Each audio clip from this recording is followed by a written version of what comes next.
afternoon, everyone, and welcome to the Red Robin Gourmet Burgers Incorporated second quarter 2024 earnings call. This conference is being recorded. During management's presentation and in response to your questions, they will be making forward-looking statements about the company's business outlook and expectations. These forward-looking statements and all other statements that are not historical facts reflect management's beliefs and predictions as of today, and therefore are subject to risks and uncertainties as described in the company's SEC filings. Management will also discuss non-GAAP financial measures as a part of today's conference call. These non-GAAP measures are not prepared in accordance with generally accepted accounting principles, but are intended to illustrate alternative measures of the company's operating performance that may be useful. Reconciliations of the non-GAAP financial measures to the most directly comparable GAAP measures can be found in the earnings release. The company has posted in its second quarter 2024 earnings release on its website at ir.redrobin.com. Now, I'd like to turn the call over to Red Robin's President and Chief Executive Officer, G.J. Hart. G.J., please go ahead. Good afternoon, everyone, and thank you for your interest in Red Robin.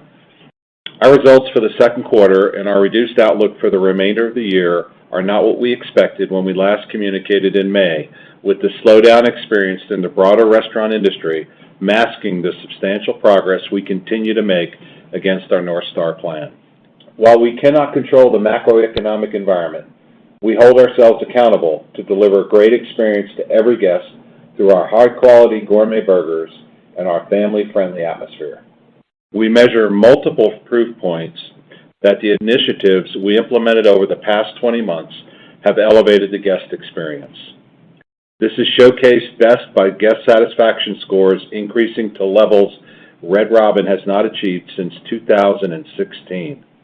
During the past 3 months, comparable restaurant revenue exceeded the industry average as measured by Black Box Intelligence, and traffic returned to in line with the industry. In each of the trailing 3 weeks, despite the challenging environment, comparable restaurant revenue returned to marginally positive. With this progress, we continue to expect to meet or exceed the industry average on traffic through the remainder of the year. Before I dive into more specifics, I'd like to extend a heartfelt thank you to all of the more than 20,000 team members across the country. Your hard work and dedication to our guests is what drives us every day to be better. We will succeed in revitalizing this beloved brand with all of us working towards the same goals, all in this together. Starting with operations, delivering a great guest experience is the backbone of our turnaround efforts. When we announced the North Star plan, our guest satisfaction score lagged the casual dining industry by 10 points, representing the widest margin in nearly a decade. It is our firm belief that a beloved brand like Red Robin should be leading in this area. At the heart of everything we do is a commitment to great hospitality, serving delicious food at a great price and creating a fun, friendly atmosphere with every visit. I'm proud that we have delivered significant gains across this area of our business. As part of these initiatives, in 2023, we added servers, allowing each to focus their effort on fewer tables and reduce false waits. We brought back hosts and busters to improve table turns and cleanliness, and we returned to a dedicated kitchen expo and management structure to provide timely and accurate delivery of orders. Importantly, we continue to see positive momentum from our efforts. Compared to the scores in the second quarter of 2023, we have seen manager visits 13% more tables than last year. This dedication from the management team is critically important for many reasons, including that we know when a manager visits a table and engages our guests rate their experience 12% better. Our guests report a 7% improvement on pace of experience and 3% gains in orders served on time. Wait times greater than 15 minutes are an indicator of false waits. In the second quarter of 2022, 10% of our guests reported waiting more than 15 minutes. And in the second quarter of 2023, it was reduced to 3%, and now down to 1% in the second quarter of this year. All guest measures in the off-premise portion of our business have increased. led by a 7% increase in order accuracy and taste of food, and a 6% increase in friendliness of our team. We've also made investments in our food, including flat-top grills, which deliver a thicker, juicier, and more flavorful burger. Unveiled more than 20 improved gourmet burgers prepared with high-quality ingredients. Expanded our bottomless menu with more than 30 items that provide unmatched value to our guests. And upgraded our bar menu to include higher-quality brands that our guests know and love. Again, the proof's in the numbers. Looking year over year, we have seen. We've executed our bottomless promise offer to 90% of our guests, a 9% increase versus last year. Food quality scores improved by 4%, according to surveys from our royalty guests, and food quality scores outperformed the casual dining average by 3%, according to Technomic. The result of these initiatives is overall guest satisfaction that has reached parity to the casual dining industry over the last 2 quarters for the first time in almost 9 years. Importantly, the improvement in guest satisfaction is showing up through many different sources, including dine-in overall guest satisfaction scores have increased 6%, Black Box social net sentiment is up 17%, and negative guest complaints are at an all-time low, declining 29% versus the second quarter last year. Providing a great guest experience to our guests remains the single most important element to improving the performance of our business and is the largest contributing factor to deliver growth in guest traffic counts. It requires a relentless pursuit of executing the fundamentals at every level, which our teams are dedicated to pushing toward every day, on every shift, for every guest, and we are truly proud of the significant progress that we are making on this front. Following the improvements we made last year, 2024 is about putting Red Robin back on the map in the minds of consumers, communicating value, and harnessing the power of our relaunched loyalty program to drive guest engagement. Starting in March, we rolled out our new marketing plan. As part of the plan, we tested multiple applications to understand the response curve for increased spending levels of targeted digital media, including the use of selective traditional TV. We began by promoting the competitive breadth and value of our 30 bottomless menu items, far more than only the bottomless steak fries many guests know us for. We highlighted our upgraded high-quality ingredients and reintroduced fun to our iconic brand. We improved guest engagement and grew our loyalty members with a focus on new member signups and communicating the great benefits of being a Red Robin fan.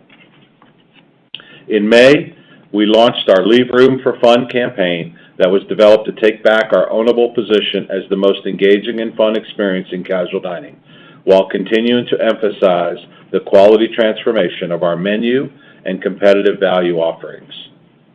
This included contemporary new imagery, putting more humanity into our marketing, injected a more positive and confident tone, while igniting our guests' inner child with connective new ads like Fun Guy, which garnered over 1.5 million views in the first week in market. We incorporated initial learnings and worked to optimize our media mix by doubling down on social and digital streaming, TV, and video, including platforms such as Amazon, Hulu, and other strong partners. This targeted approach was intended to drive greater efficiency and reach among our core target guests. The test groups showcased that increased ad spend drives incremental traffic at Red Robin, and in some markets delivered results better than the casual dining segment based in Black Box data. In each of the 2 test groups, our team was able to deliver a benchmark 2% traffic lift. While it was appropriate and necessary to test higher spending levels, we also executed a test with more efficient tactics and spending levels. Our team did a great job to deliver the same 2% lift with strategies that invested approximately $400 per restaurant per week, rather than the $3,000 per restaurant per week in the higher investment group. This efficiency was achieved with a mix of digital, social, and owned and earned channels to reach the right guest at the right time.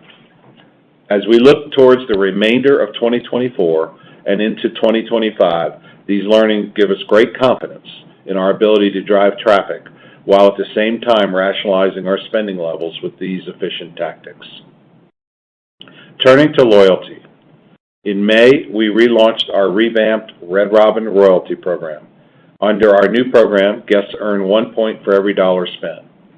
After earning 100 points, guests receive a $10 reward, good for both dine-in as well as online orders. This allows guests to earn a reward much faster than the previous program and encourages more frequent visitation to capitalize on their earned rewards. The 90-day redemption window for earned rewards provides an incentive for return visits. Guest response during the first 10 weeks of this program has exceeded our expectations. Our operators have done a great job engaging with guests and driving enrollment in the program. Since the launch of the new program, guest sign-ups have increased from 60,000 to 90,000 per 4-week financial period prior to the loyalty launch, to an average of 160,000 since.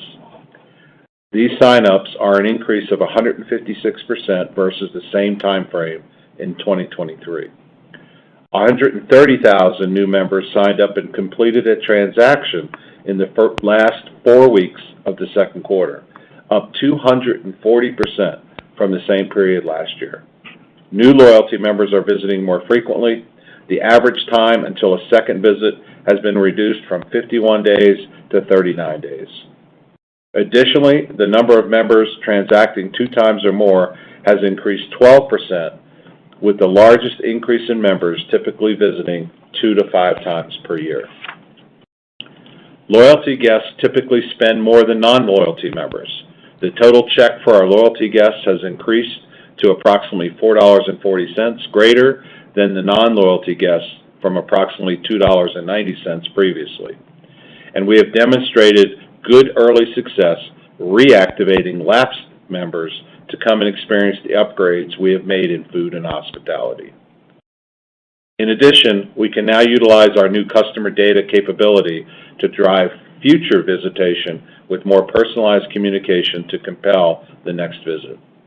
As we continue to cultivate our relationship with new and existing guests alike, we're adding layers of gamification, surprise and delight, and even exclusive access to new menu items through Royalty 2.0. With the success of the launch of the new program, our total membership is over 14.2 million guests as of the end of the second quarter, and we expect that figure will continue to grow. We are pleased with the launch and initial traction of this new loyalty program and fully expect it to be a key driver of traffic for our future business.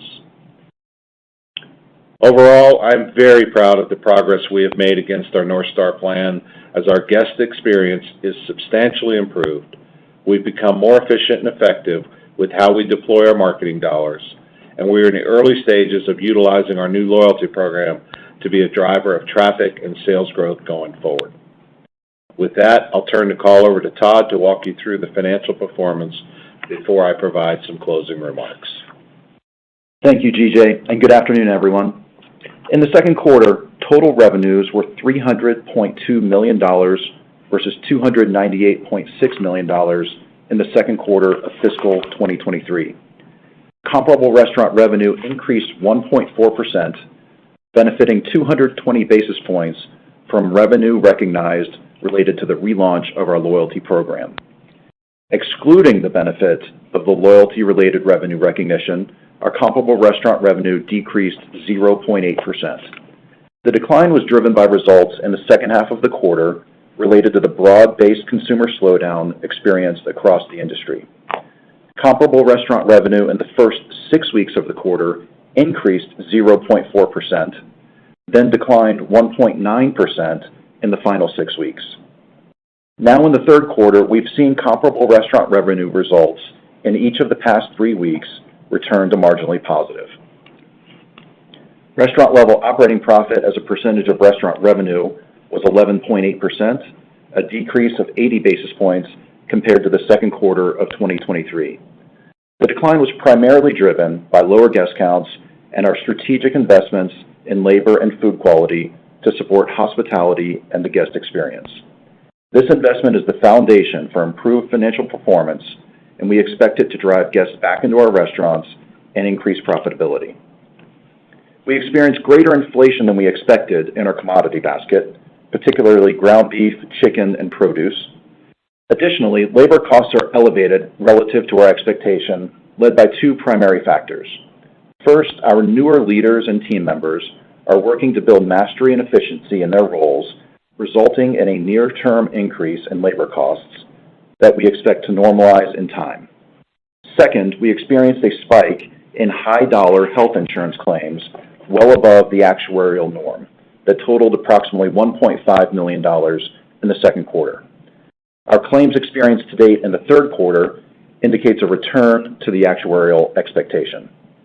Our team continues to do great work pursuing and capturing thoughtful cost savings that maintain our commitment of parity or better for the guest experience. In the second quarter, we launched key new initiatives, including a reboot of our actual versus theoretical food cost measurement and reporting to assist our operators in identifying and reducing food waste. We also continue to pursue opportunities to consolidate vendors and use our scale to our advantage across multiple categories, including proteins. General and administrative costs were $16.6 million as compared to $20.1 million in the second quarter of 2023. The reduction results primarily from reduced accrual of incentive compensation expenses. Selling expenses were $12 million, an increase versus the prior year of $5.3 million. The increase results primarily from an increase in guest-facing marketing activity and related production costs and the marketing spend optimization testing we completed during the quarter. Adjusted EBITDA was $11.8 million in the second quarter of 2024. The $3.6 million decline versus the second quarter of 2023 was driven by lower guest counts, occupancy costs related to our sale-leaseback transactions, and the increased health insurance costs I referenced earlier. We ended the second quarter with $23.1 million of cash and cash equivalents, $8 million of restricted cash, and $25 million available borrowing capacity under our revolving line of credit. At quarter end, our outstanding principal balance under our credit agreement was $167.9 million. Turning now to our 2024 guidance, we have updated our guidance to the following. Total revenue of approximately $1.25 billion, restaurant-level operating profit of 11.0 to 11.5%, inclusive of investments in the guest experience and rent expenses related to the sale-leaseback transactions. Adjusted EBITDA of $40 million to $45 million. As a reminder, as is historical practice for Red Robin, our reported adjusted EBITDA and our adjusted EBITDA guidance do not add back non-cash stock-based compensation expenses, which we estimate will total approximately $7 million in 2024. Capital expenditures of $25 to $30 million. The largest contributing factor to our guidance reduction is a change in our underlying assumption for the casual dining industry traffic for the remainder of the year. While in each of the most recent 3 weeks, traffic trends have improved and comparable restaurant sales have been marginally positive, we are approaching our revised guidance cautiously given the choppiness in the consumer environment. We also updated our expectations for commodity inflation, labor costs, and various other inputs. Our expectations for the third and fourth quarter individually are as follows. In the third quarter, we anticipate comparable restaurant traffic will decline approximately 5% in line with recent trends, and PPA will increase approximately 5%. Our PPA expectation includes the benefit of what we expect is our final menu increase of 2024 in mid-September. From a profitability perspective, the third quarter typically represents the low point of our seasonal guest traffic and sales volumes, resulting in our expectation for a minimal adjusted EBITDA contribution.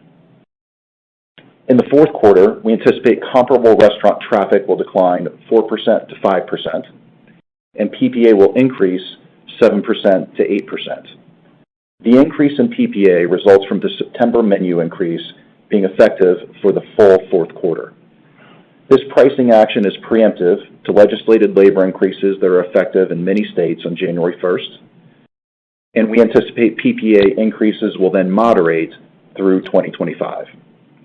From a profitability perspective, seasonal guest traffic and sales volumes typically increase in the holiday season, resulting in greater adjusted EBITDA contribution in the fourth quarter relative to the third. We expect total selling expenses of approximately $38 million in 2024, driven by a reoptimized allocation of funds based on our efficiency and effectiveness learnings from the first half of the year. We currently expect these learnings will result in selling expenses of approximately $30 million in 2025.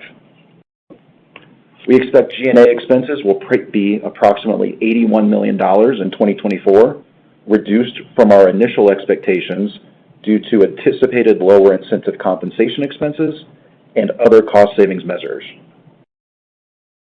Finally, as we have shared previously, our fiscal calendar reverts to a 52-week fiscal year in 2024 as compared to 53 weeks in 2023. We expect this will result in an approximate $25 million reduction in restaurant sales and $3 million reduction in adjusted EBITDA as compared to 2023. Now moving to our credit agreement. On August 21st, we executed an amendment to the credit agreement. Most notably, and among other items, the amendment increases our compliance leverage ratios and expands the revolver from $25 million to $40 million from the third quarter of fiscal 2024 through the third quarter of fiscal 2025. The additional financial flexibility supports our efforts executing the North Star plan. We appreciate the great partnership from our lender group led by Fortress, and thank you to everyone who contributed to completing this work. With that, I will turn the call back over to GJ. Thank you, Todd. While we expect it may be a dynamic consumer environment in the near term, our teams are focused on executing our strategic plan each and every day to position Red Robin for long-term success. We see measurable proof points from our guests that the initiatives we put in place over the past 20 months have strengthened our operations, improved our food offerings, and created an experience guests enjoy. We are committed to taking prudent action to rationalize our cost structure through the changes in selling and G&A expenses, and we created helpful financial flexibility with our amended credit agreement. As we look to the coming years, we believe 2024 will be a trough for our financial performance that then rebounds on the back of these efforts in 2025 and beyond. Collectively, the actions we are taking and the great feedback we continue to receive from guests and team members give us great confidence we are on the path to long-term success for this beloved brand. We are now happy to take questions, so operator, please open up the lines. Certainly. We'll now be conducting a question and answer session. If you'd like to be placed into question queue, please press star 1 on your telephone keypad. You may press star 2 if you'd like to remove a question from the queue. Once again, that's star 1 to be placed in the question queue. Our first question is coming from Jeremy Hamblin from Craig-Hallum. Your line is now live. Good evening. Thanks for taking the questions. So I wanted to just start with the change in the EBITDA guide, lowered $20 million to $25 million, and just understand the components of that change versus what you expected at the end of May, as your revenue guide is only, really at the lower end of your prior range. So just if your restaurant level margins are going to be 150 to 200 basis points lower, could you help us kind of break down the component parts to get to that 150 to 200 basis point change? Hey, Jeremy, Todd here. Happy to walk through that. I think a couple headlines that bridge that for you. First, as you alluded to, if you go back to our guidance at the end of the prior quarter, we thought we saw a path, and frankly, we were on the path to returning to positive traffic in the third and the fourth quarters. And with the shift that we saw in the consumer environment in the middle of the second quarter, it felt right, given the trends that we were seeing, to pare that back. And so, I talked about the traffic in our Q3 and Q4 guide, in a down 4 to 5 range. So it's a roughly 6% reduction in our traffic expectation in the balance of the year. That's about $15 million of the EBITDA change. The other two components I call out, we saw some of the impact in Q2. One is on commodities. Ground beef, chicken, and produce have run higher in terms of cost and inflation than we previously expected. That's about $3 million, and we've baked in about $3 million for some of the labor pressures that we saw and that I talked to in Q2 as well. And so there's obviously other puts and takes within the model, but those are the big three in terms of the EBITDA change. So just to clarify, the traffic reduction is which is the majority of the difference that you're seeing, that's kind of spread evenly across your line items, or it's more of deleverage in occupancy and other operating expenses? There's certainly deleveraging in those fixed costs, as you allude to. Just to make sure I was clear on that, in our prior guidance, we had traffic of roughly +1 in the balance of the year, and we're now seeing a more current trend of down 4 to 5. We certainly, we commented on it in the prepared remarks. We certainly take an approach that we recognize it's obviously a big change. Our thought process is if we're going to take the number down, we only want to do it once and then work our way back up. So we certainly hope that proves to be conservative. But you certainly are seeing the deleveraging in the restaurant level profits from the fixed costs, as you allude to.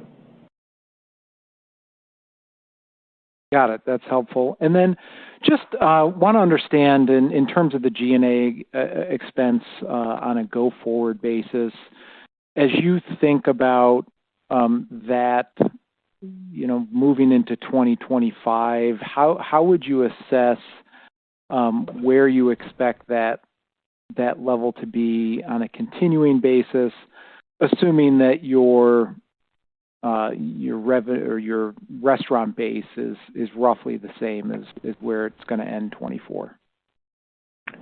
Yeah, Jeremy, as we think about it right now, and obviously we'll come back with more holistic 25 guidance later this year. But as we think about it right now, if you rewind, we came into this year anticipating roughly $90 million of expense.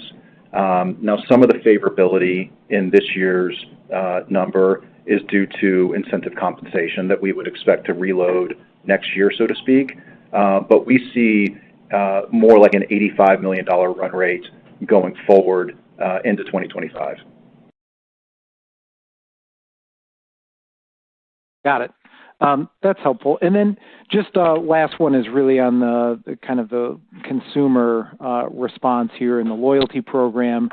Definitely been a shift, I think, across the restaurant category to more value-based options. And, just wanted to get an understanding of how you're thinking about pivoting potentially the lineup of offerings that you have, or potentially LTOs, as we progress through the rest of this year. Yeah. Hey, Jeremy, it's GJ. Well, as we've been going through this year, the real focus around bottomless and 30 bottomless items, and that's really picked up steam, given people really only knew us for bottomless fries. So that's number one. Number two, the Tavern Burger, which is a lower priced option on our menu today. We've been featuring it, and it's been getting quite the traction as well. And then we are sporadically, we came off of a lot of deep discounting that the company was doing prior to my arrival here, and trying to get off of that. And we've done a good job doing that. And then to your point about value now, really focusing on those two items. In addition to that, trying to find some other times, like in the lower or the earlier part of the week where we do lower volumes, can we run some promotional activity? We run a $10 Tuesday that we just rolled out that is doing very well for us. We're doing some add-on promotional activity called Monster Mondays for shakes, margaritas, and that's doing well. So we're sporadically putting that in there. But what we don't want to do is go back to the deep discounting. We think that we are offering quite the value. In fact, our value scores are good at this point. And we are seeing traction, as Todd and I pointed out in the comments earlier that we are seeing a nice lift. So we feel like we're in the right direction and feel like we really are a screaming value. Got it. Thanks for taking the questions. Best wishes. Thanks, Jeremy. Thank you. Next question is coming from Todd Brooks from the Benchmark Company. Your line is now live. Hey, thanks for taking my questions. First on loyalty, if we can. It sounds like the relaunch outstripped your expectations, and GJ, you've talked about really loyalty being the key driver of the last piece of the traffic recovery that the brand should experience based on all the work that you've done over the past 18 months. I know we've got a macro level overwhelm of some of the benefits in the near term, but as you think about the early performance of loyalty, just what type of contribution do you see that program being to driving traffic as you start to get out to fiscal 25 and beyond? Yeah, hey Todd. Is your question relative to how much of a traffic driver compared to the overall business, or is that? Yeah, I'm trying to think about, okay, if there's going to be a return to traffic and you've seen improvement in really every metric operationally and satisfaction-wise, if I start to think about Red Robin specific traffic drivers in 25 versus industry, what do you see that delta being, given that the program seems to be outperforming even your initial expectations? Yeah, so yeah, you are right. It is definitely outpacing what we would have expected. We are very, very pleased with that. We are seeing, as we pointed out, with the kind of membership, the new members, with the 130,000 new members signed up that transacted in the last 4 weeks. That's telling us this is going to be a big portion of our guest recovery perspective. But short of putting a number on that, Todd, I will tell you something else, is that we've been going out to lapsed users as well, and we're seeing phenomenal take back on that as well, coming back into the restaurants. And of course, with our overall guest satisfaction scores going up like they have, we fully anticipate that that's going to continue to drive guest counts as well. So, and then of course the spend, the overall check is higher, as we pointed out, significantly higher. We're very pleased with that. So for all those reasons, I would tell you that even as bullish as I was before, that I'm more bullish now in terms of how it drives our business. So I'm not giving you the exact, because I don't really have the number, but we fully anticipate it to lead the way. Great. Thanks, GJ. And then, Todd, a follow-up for you, and I'll jump back in queue. Can you walk us through the thinking and the process behind seeking out the amendment? My sense was that it may be out of like a focus on real kind of security around liquidity versus need. And can you give us any color? I know you went from a variable pricing grid to a more SOFR plus type of model here.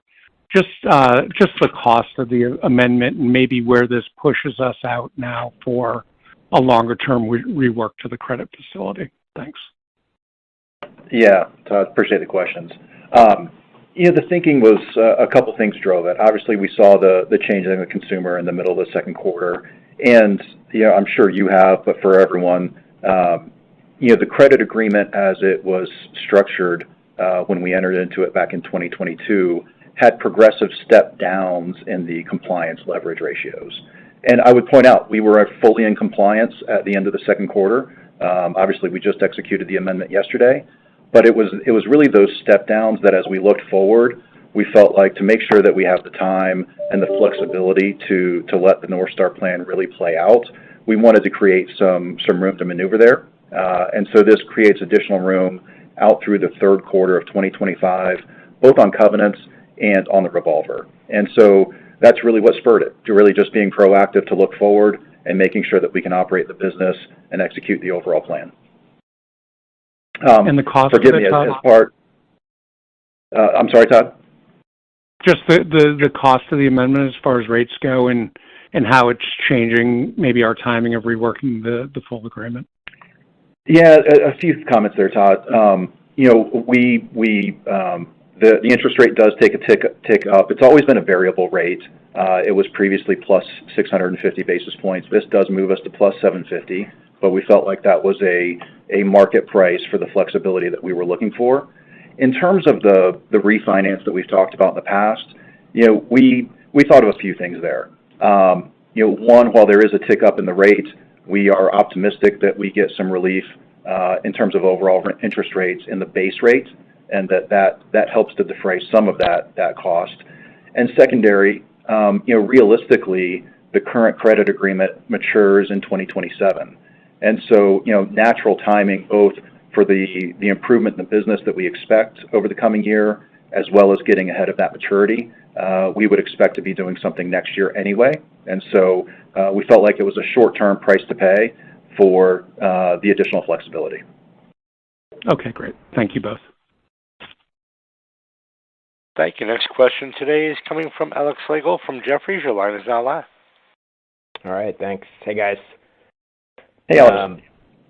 Wanted to just kind of ask, I guess, just all the upgrades you've made to the guest experience. And, I realize it's a bit of a stew with so many components, but, what do you think to date, would have been the biggest needle movers for you? And then just sort of how to think about the lag before we see these improved metrics translate into traffic in a bigger way. And I know every turnaround's sort of different, so it's hard to point to past experience, but it sounds like you're expecting 2025 to be a bit better where things come together, but maybe you can kind of talk through that a little bit. Sure. So first of all, I would say that the lag, I want to just comment on, we saw, as we pointed out in the first part of the second quarter, comps being marginally positive, and then it seemed like around July the 5th, because we had a good, strong July 4th. July the 5th, things sort of fell apart there for a while in the industry. And, remember, all this time, as we pointed out in our comments, we continue to make great improvements. In fact, we're now, continuing to make better improvements against the industry. And so, things went a little bit south there from July 5th until really the end of July. And since that time, now we're seeing an uptick from even the beginning of that quarter. So, and I think that's a reaction of us really continuing to stay the course. And to this first part of your question was around what are the key drivers. I would tell you there's a whole bunch of them that we pointed out in terms of metrics, but I would tell you that number one is manager table visits, manager presence, manager being out in the dining room and really helping us control the flow of people, which then secondly goes to the host stand in terms of false waits are basically non-existent, and we continue to see people in a very, very orderly fashion, and they're happy with that. So those two are sort of tied together. The second one is our execution on food on multiple fronts, the quality of delivery of the food, and secondly, the timing of the food. So we're getting food out on time, and the quality is there. As we noticed on Technomic, we continue to do very well against the industry. We're above the industry in terms of overall food quality, so our guests tell us. So we feel like those are the key drivers here that will really move the needle. And I just go back to the point that, look, we're cautiously optimistic as we go into the third and fourth quarter here with what we're seeing. But as you can imagine, I'm sure we're not the only ones that from July 5th to July 31st, it was sort of like, oh shit, excuse my language, what's happening to this business? So it's changed again. So we're feeling like what we're doing is right, and we feel like that the overall reaction is starting to gain traction here. And these things do take time. It's not like we've been at this forever, and we do feel like that things are taking hold.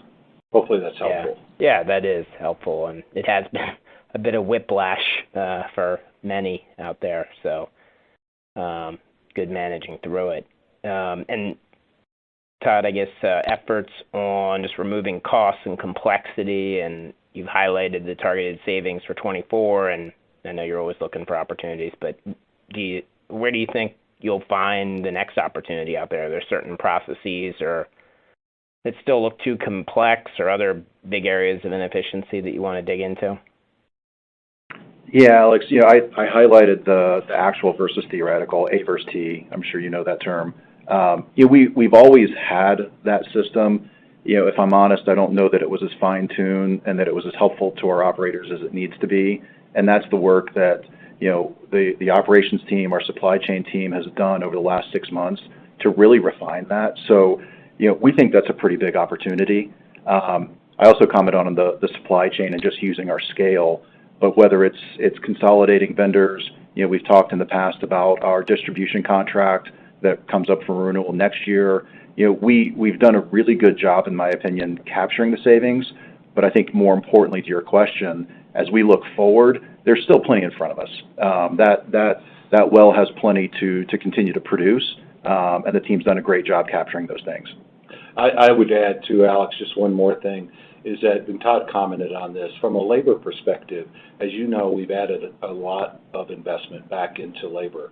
Well, getting those folks from managers all the way down to hourly team members, both front and back, getting them trained, getting them used to executing at the level that we require and expect, and get more proficient at it, that's going to help drive our overall labor costs to be more efficient and help drive labor costs down. And so we feel like we're better staffed than we've been in a long, long time. We feel like we've got much better quality staff, and that will also pay dividends into 2025. Yep, good point. Thank you. Thank you. Next question today is coming from Andrew Wolf from C.L. King. Your line is now live. Thanks. Good afternoon. I want to follow up to the labor question, and let me just ask, you staffed up and trained up, and yet as the industry environment, guests aren't coming to the degree expected. So how do you kind of philosophically think about, taking care of the financials for companies as levered as you guys are, and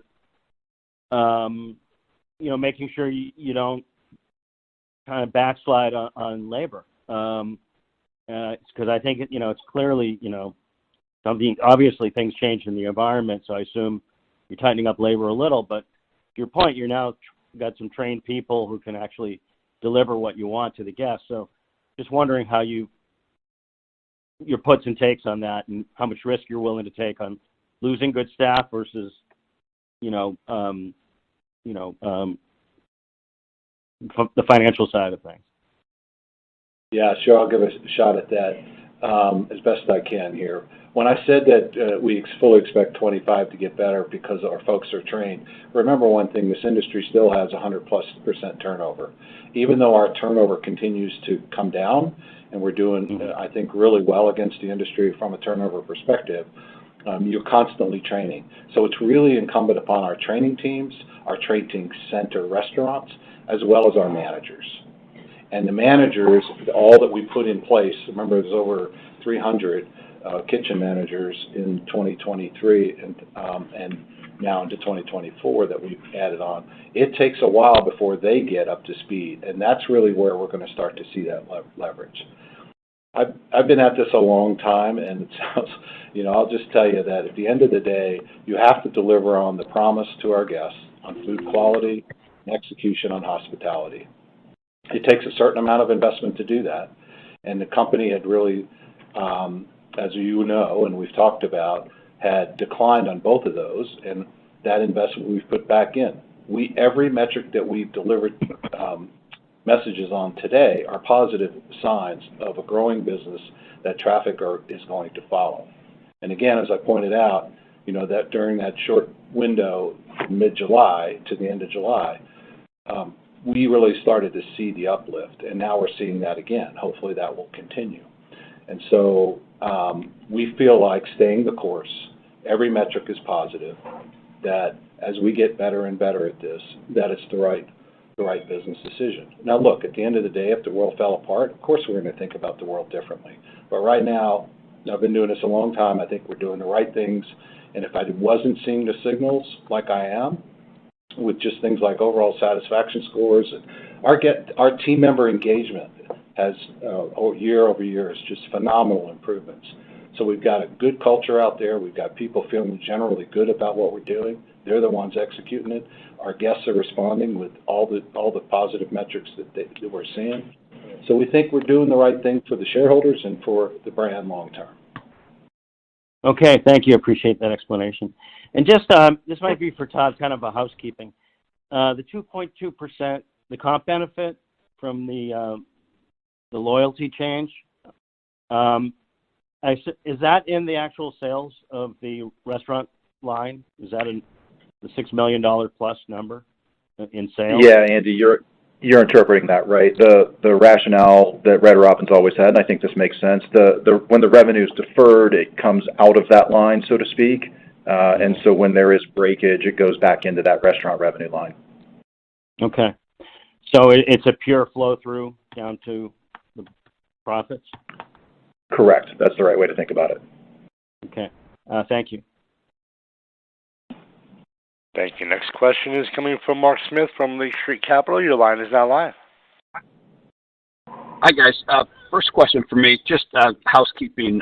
Todd, can you just walk us through again the kind of outlook on selling expense this year? And I think you gave some 2025 outlook as well.